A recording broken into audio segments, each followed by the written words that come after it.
Just really disappointing, first and foremost, to perform like that in front of a good crowd.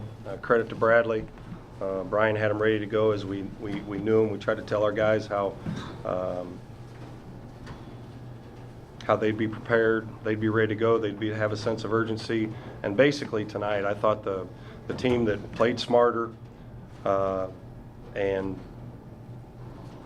played tougher won. You know, we made a lot of mistakes by scouting report. I thought their bench, especially Cannell, was terrific. We didn't get off to a good start. We're fighting uphill all game long. And to give up 80 points the last two games, it's really disappointing on our defense. I think Bradley was averaging 52 on the road. And not that they're not capable of that, obviously, but we did not do our part in defending them. What do you think kind of tipped the toughness factor in Bradley's favor in the last 5 minutes?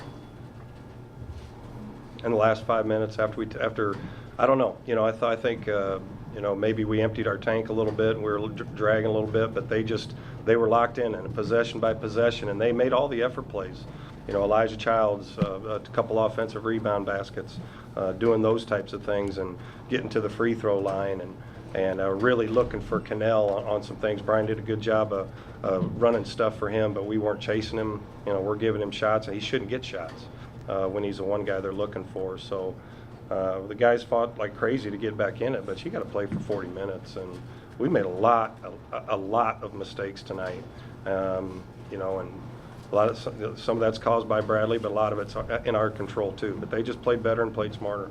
You did a nice job on Darryl Brown. Kind of describe your defensive effort there. Well, he makes the right play, though. You know, I mean, if he doesn't have a shot, he doesn't force it. And I thought you know, even though he's 1 for 9, he can shoot 20 times, and he only shot 1 3. You know, and as you know, he's very capable of that. I thought Brenton, for the most part, did a real good job on him. They're really good in the ball screen stuff, but because of, what do you have, 8 assists? I mean, that's a big game. You know, that's a big game, and he makes the right plays, and he found their shooters and got it to them, got it to guys off the rolls, off the ball screen. That's one thing I like about him. He's not out there to get his own buckets. He's out there to make the right play.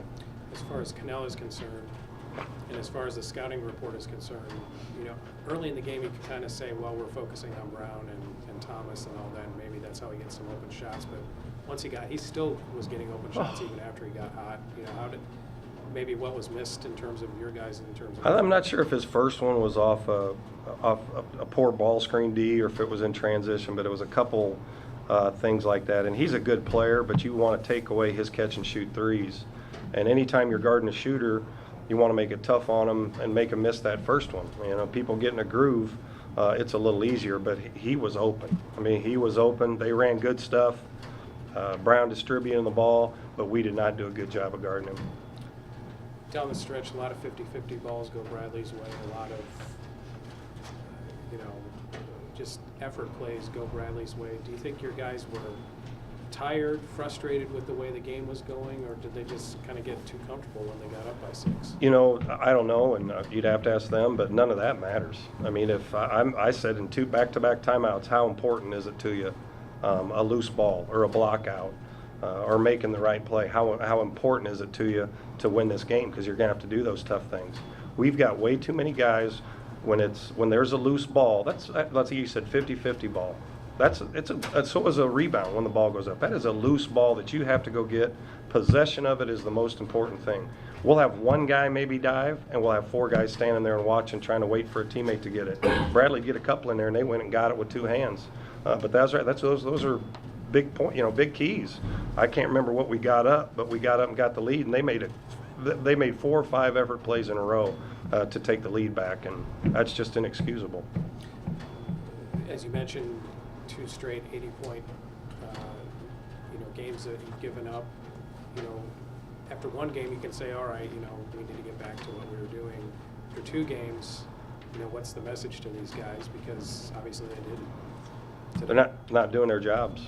Not doing their jobs, you know, and I think a lot of it has been off our ball screen D. Early in the year, we'd give up stuff to the basket, and I thought Brown they got some of that stuff earlier. It takes, two guys locked in on a ball screen defense, a guy on the ball and the guy on the screener. Then the other three guys got to be in help side. And playing good defense demands making multiple efforts, and we're not doing that. Our first effort's not as good as it needs to be. Sometimes it is, but then after that, we're spectators, and let people continue playing. The play's not over just because you helped. So you got to help and recover multiple times, and then finish without fouling and finish with a blockout. So stuff we're not doing, Todd, and believe me, we work on it a lot, but we're going to work on it a bunch more. I promise you that. Obviously, in the grand scheme of things, it's hurts because it's a home loss, and it kind of wipes out, in a way, the 2 road wins you had with the other home loss to Drake. 2 road wins or 2 road games coming up. How do you get the team back on track? It's just what we need. They won't give up, play like that in back-to-back games and not guard. The tougher team won today. We're going to have to be tough to win, to have a chance to win these next 2, going on the road and have a chance to win on the road. I don't even know who both of them are, but this one you can't do anything about now. We're going to learn from it. Believe me, we'll learn from it. We'll watch it. We'll expose our mistakes. Guys got to look each other in the mirror. They got to say something to each other. It can't be all me yelling at them for making mistakes. They got to tell each other the truth. They got to hold each other accountable. We've done that when we've been good. Again, I don't know if after Illinois State we thought we're better than we were, thought it was going to be easier, but the tougher team won tonight, and the team that made the fewer mistakes won.